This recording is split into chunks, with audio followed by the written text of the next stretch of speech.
Well, good morning everyone. It's lovely to be here today. If I were to ask you why you like a particular subject when you were younger as a student, your answer would probably be 9 out of 10 times I had a wonderful teacher. Someone you liked and someone who inspired you. Although people say that education is the springboard into a successful future, it's the teacher who's the key to an enjoyable and successful educational journey for any student. So once upon a time, 33 years ago, I began my career as a teacher. I fell in love with chemistry and I pursued my doctorate in chemistry because I had wonderful teachers. They were very knowledgeable but didn't have a superior air of knowing. They were unfazed by their own lack of knowledge, and if they didn't have the answer to a question, the response usually was, "Good question, let's go look it up, or I'll come back and tell you tomorrow." Right? So I also remember another incident in my childhood when I was in grade 6. I was a rather shy child, and one day in class I put up my hand tentatively and asked the teacher a question. There were sniggers in class, and one of the students said in a rather loud voice, "Dumb question." I was embarrassed, the class laughed, and I decided that I was never going to ask any questions anymore in class. My teacher, who was writing something down on the board, turned around, faced the class, and in a very calm voice said, "There are no dumb questions." That has always stayed with me all my life, and it shaped my child-centered philosophy as a teacher. Teachers strive to create emotionally secure environments for students to learn. They create safe spaces for students to explore and learn. And it is these students who've had an emotionally secure environment to learn that are future ready to take on the challenges and navigate the challenges of their adult life. All teachers basically spend enormous amounts of time focusing on connections, right? So the reality is this: they are tuned in to their students' needs, interests, dreams, and talents. They know which student can be relied upon to finish a job on time. They know which student can resolve conflicts amongst peers. They know who can help the new child settle down, right? And this is the kind of information that teachers and principals carry within them. And the reality is sometimes they are aware of their students' personalities and personality traits, likes and dislikes, far better than the primary caregivers. This is the reality of teachers and principals. I remember another anecdote from my life when I was a young teacher and I was teaching grade 11 chemistry. And I remember I had a student in class who was, he had tremendous potential. I didn't doubt that at all. But he was rather surly, wouldn't hand in assignments on time, was often late in submissions, and I was very concerned because his grades were dropping. And as a young teacher, I wondered how to connect with him, and this was my biggest puzzle as a young teacher. So one day, I had put down a puzzle on the board, and it had nothing to do with the knowledge of chemistry at all. All it required was the knowledge of punctuation. And the class was flummoxed, they struggled, but they couldn't answer the question, they couldn't solve the riddle. And this young man from the back of the class comes up with a marker in his hand, goes up to the board and solves the riddle. Much to the amazement and astonishment of all his classmates. He turns around and he's beaming. He's smiling ear to ear. His eyes are shining bright, and he was reveling, right, in the respect that he had earned of all of his peers. After that incident, my assignments started coming in slowly on time. And gradually, over the year, his grades improved. So I believe that all teachers need to think about out-of-the-box ways to connect with their students. John Hattie, in his book, Visible Learning for Teachers, says that all teachers who have a positive student-teacher interaction are very likely to secure above average effects on student achievement. Now, instinctive teachers have known this all their lives. Instinctive teachers know that it's rapport first and learning next. And in a class full of children, it's always connection first, cognitive functioning next. Right? And that's a very powerful link between connection and learning. Gabor-Mate, in his research, reinforces that cognition rests on a foundation of positive emotion.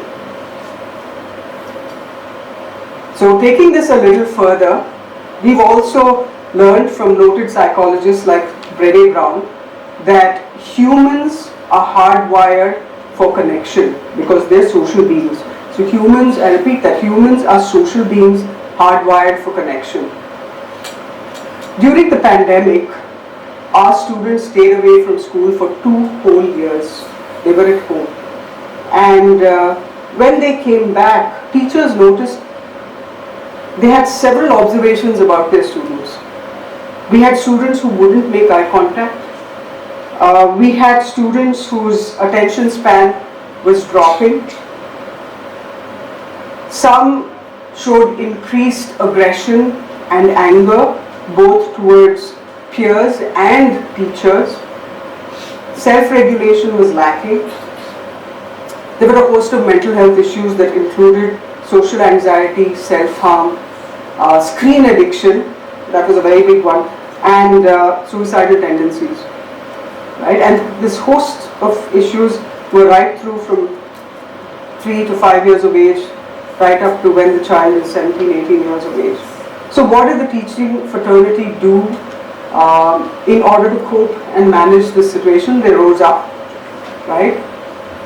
In the first month, a whole array of activities and tasks were set up just to help students bond and connect with each other. Student voice was encouraged and emphasized in all classes. A host of events were arranged in order to build a sense of belonging, a sense of self, and a sense of group identity. Teachers rallied around to build a sense of community, establishing the link between connection and socio-emotional well-being. So to sum up, society expects teachers to get to know their children extremely well, create safe spaces for children to learn and grow, and of course create connections to promote socio-emotional well-being. One of the joys and challenges of being a teacher is having 30 unique personalities in your classroom that you have to work with. The curious child, the humorous child, the feisty child, the ultra-cooperative child, the angry child, the researcher, the risk-taker, the perfectionist, and the list is endless. And here we are as teachers with all of these students, 30 unique personalities moving in a variety of different directions. So teachers devise a variety of tasks, activities and strategies in order to move all of these students towards specific learning goals that are already prescribed in the curriculum. This is what I call leadership in the classroom. So teachers lead the learning of their students by empowering and enabling them to lead their own learning. thus making them not just test ready, but future ready. Right? And this should be the aim and purpose of every class, right through from kindergarten to grade 12. Every child is on a learning continuum. So I believe that all children can learn at their own pace, in their own way. Now John Hattie, in the book Visible Learning for Teachers, says that expert teachers know and believe that all children, I highlight that, can learn. They also believe that intelligence is changeable and not fixed. And my own learning continuum is an example of that. Back in the day when I was in kindergarten, report cards were all handwritten. And if your scores were poor, the marks were written in red. So my report card had a lot of red in it. I was 4 years old, and my teacher would walk around the class waving a ruler in hand. You know, a lot like Harry Potter's teachers waving a wand to make their students learn. But I was scared. I was terrified of my teacher, and as a result, it affected my learning and my performance.